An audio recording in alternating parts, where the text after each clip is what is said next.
asalaamaaleykum waa Sénégal maa leen di nuyu di leen ziar man la Asta maa dellusiwaat tey jii di wax ak yéen si toujours sama tuto yi sama tuto yi daal lu ñuy naan toujours man ak sama projet devenir formulateur de produits cosmétiques voilà ñi ma xamul nag man la Asta je suis coiffeuse la esthéticienne fii nii fu ma nekk ci France voilà donc maa leen di nuyu bu baax a baax di leen naan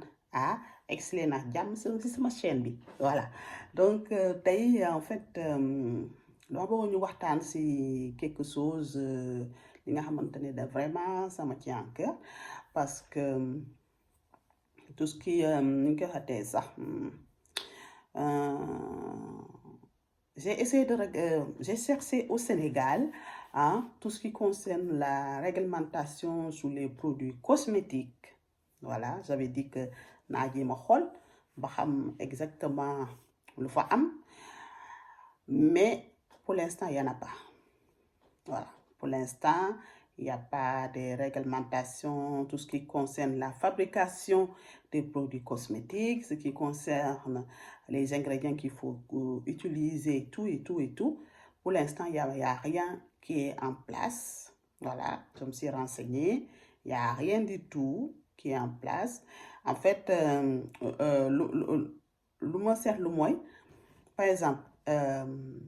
labo yi nekk par exemple au Sénégal, il y a peut-être 2 ou 3 ou même 4 peut-être yu fa nekk ñoom en fait ils se basent sur la réglementation européenne réglementation bitim réew bi su ko defee mën nañu yóbbu seen produit di ko jaay fii bitim réew wax kay ce qu'on appelle ils se sont calés sous les normes internationales. Voilà, donc ça c'est possible. Mun nga am labo Sénégal, mais ce labo soit aux normes des réglementations internationales. Donc loolu moom c'est possible. Voilà, ça moom loolu ma ne ko si loolu moom c'est possible. Voilà. Donc c'est pas mal non plus, c'est très bien. Ça veut dire que tu peux vendre à l'international, vendre en Afrique, c'est pas bien. Mais par exemple Sénégal normalement dañaa war a am réglementation intérieure comment soo bëgg a installer labo pour ay produits cosmétiques règlement bi il faut nga am lépp lu aajo ci réglementation ci règle yi ndax nga koy tey kii produits cosmétiques aussi pareil parce que je trouve ça dommage parce que xamante ne produit yi nga xamante ni ñu koy utiliser suñu yaram suñu bopp yi ay bët ay gémmiñ ak yooyu amul benn loi bu nga xamante ne ni day daf koy régler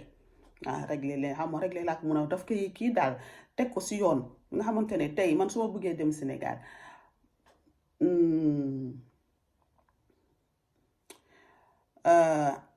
ubbi sama labo pour créer des produits cosmétiques mun naa dem tey dem chambre de commerce def ay papier comme quoi que damay ubbi commerce sax yooyu industrie yooyu après ma installé wu gis nga alors que fii loolu c'est beaucoup plus compliqué que ça beaucoup plus compliqué gis nga donc defe naa ni loolu yëpp dafa war a am par exemple bu ma jox leen benn parce que xam naa lu may wax peut-être leer noonu ma jox leen juste ay exemple comme ça su boobaa yëpp dina leer nañ waaw par exemple man fii su ma bëggee ubbi salon de coiffure su ma bëggee ubbi fii salon de coiffure damaa war a am un brevet professionnel non pas brevet bac pro professionnel dans la coiffure su ma bëggee ubbi par exemple institut de beauté minimum dama war a am CAP de coiffure d'esthétique mais c'est conseillé nga dem ba am bac d'esthétique bac pro esthétique parce que si bac pro esthétique bi di nga am tout ce qui concerne la gestion d'entreprise ak yooyu noonu tout ce qui concerne la marketing et tout voilà mais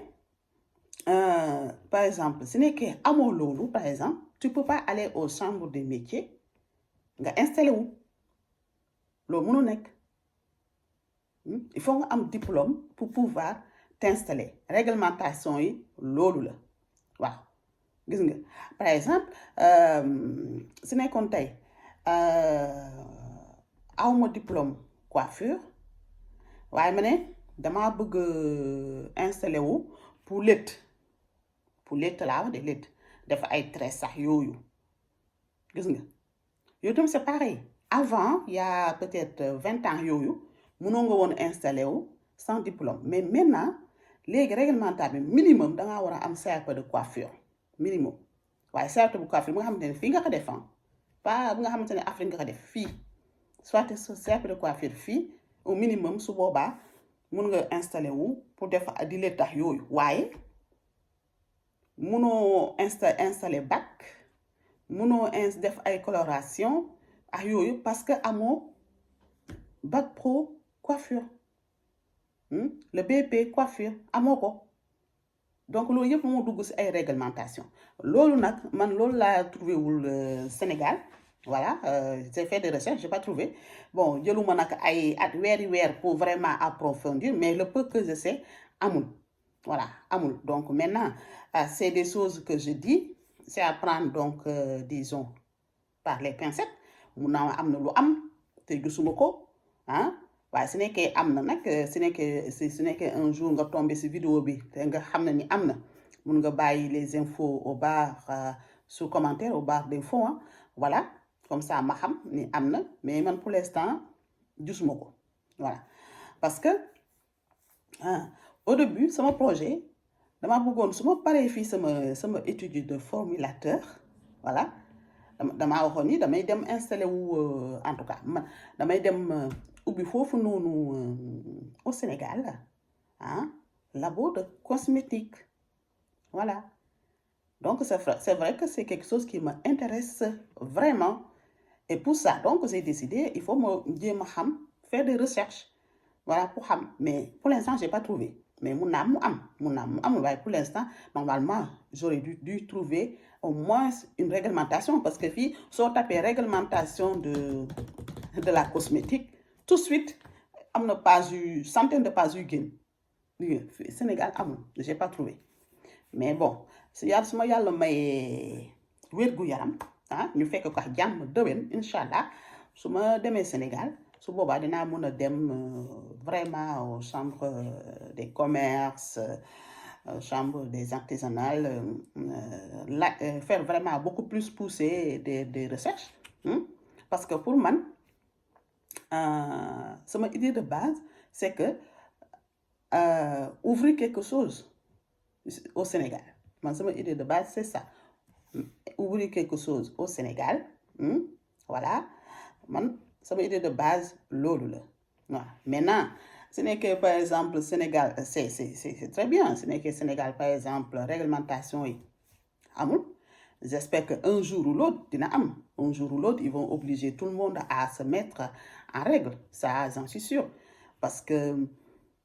les produits on peut pas laisser tout le monde faire tout ce qu'il veut surtout des produits qui touchent à la peau voilà parce que quand même c'est des choses dangereux quand on parle de produits su ñuy waxu produits cosmétiques on parle de la chimie on parle de la biologie on parle de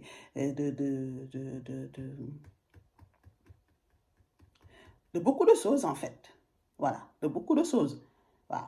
parce que par exemple ki nga xamante ne coiffeur la day war a utiliser ay matériels yi nga xamante ne daf koy brancher ci courant